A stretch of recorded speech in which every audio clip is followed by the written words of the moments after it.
What is going on, guys? Jason Burke here, Styles Clash for Life, coming at you on YouTube today with another installment of The Drive-In. This is where I review current movies that are in theaters or are out brand new as of this recording. Today I am doing Don't Breathe. It is a popular horror film that's out right now. I've seen a lot of reviews, mostly to good reactions. I'm going to keep this one spoiler-free for the first time. No spoilers in this, so if you have not seen the movie, you can watch this. I won't be giving away any major plot points, any twists, anything like that. I just want to give a real brief synopsis, quick, paradigm of what's going on in the world here with Don't Breathe. And I've got to say, just for openers, I really enjoyed this. I know Alyssa White liked it. I just watched her review. What's up, Alyssa? I know that Pixie Willows is going to see it today as we speak, just as I finished seeing it. So I'm excited to hear what she has to say. But I've got to say, I really enjoyed this. This was about an hour and 25 minutes. It flew by. And there was suspense and tension the entire way through. Essentially, the story is there are three robbers, three heist kids that go together and break into houses.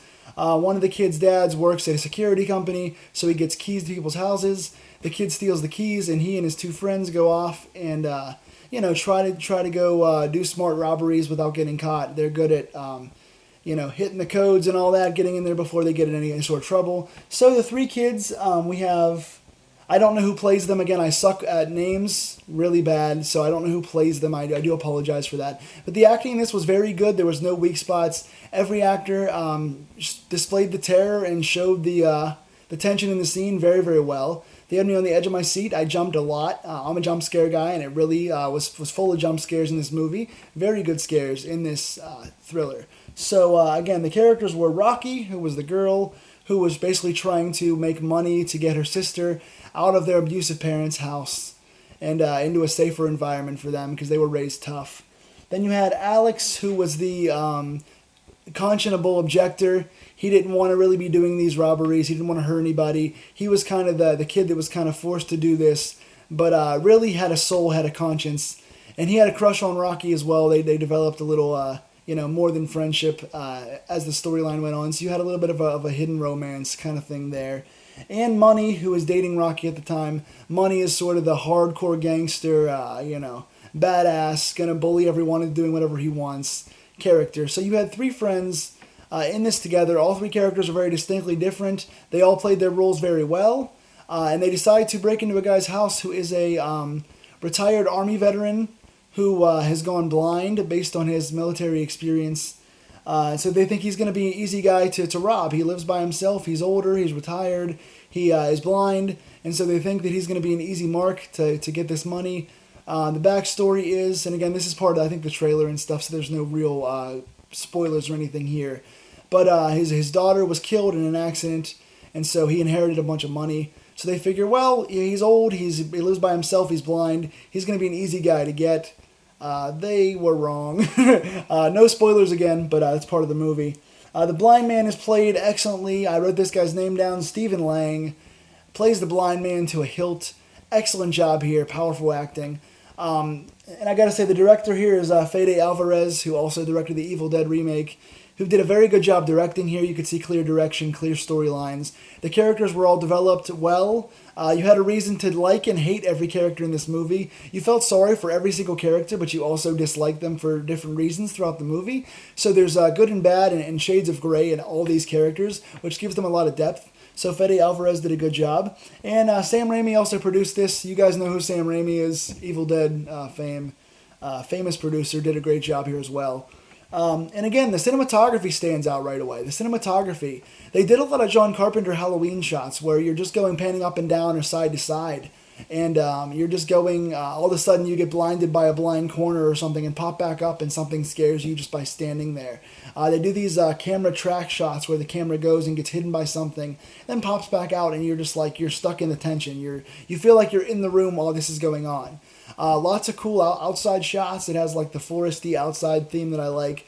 The house they used, the location was very cool. This house that the retired Army vet Stephen Lang lives in is really dark and mysterious. Lots of hidden doors and corners and window traps.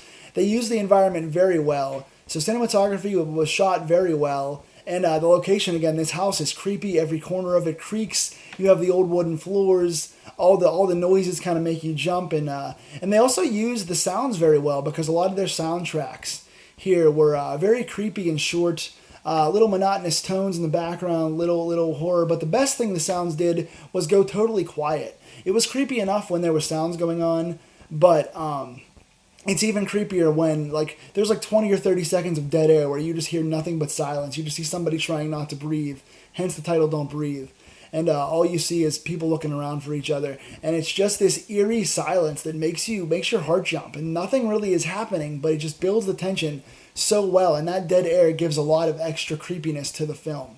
So all in all, I mean, this was a home run for me. I really enjoyed this. The entire time, the entire hour and a half is just building tension. They're caught in this little house, and the robbers are chasing the money, and the crooks chasing the robbers, and you have different things like there's a dog that's involved, who's part of it, and you have a lot of like I said, the floorboards in different rooms, and there's traps everywhere, and they're just really cool elements to this house and the environment. So it's just an hour of tension, an hour and a half of tension. They build the entire time, and it just builds to a crescendo. And there are twists. This is not exactly what you think it's going to be. Not only is it a robber film gone wrong, but there are other elements to it toward the end in the story.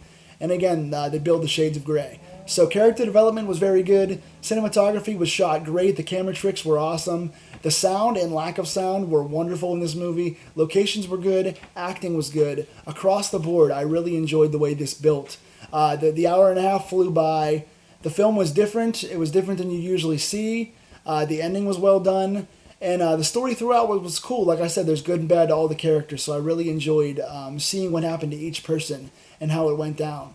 So I think if you guys like characters, if you like good scares, if you like creepy environments, if you like strong acting, I think you'll like this film. I don't see there's any way you could dislike this. So with all those things being said, I'm going to give this movie an 8 on my scale. I think that's, and again, I judge pretty harshly, so 8 is a pretty good scale for this.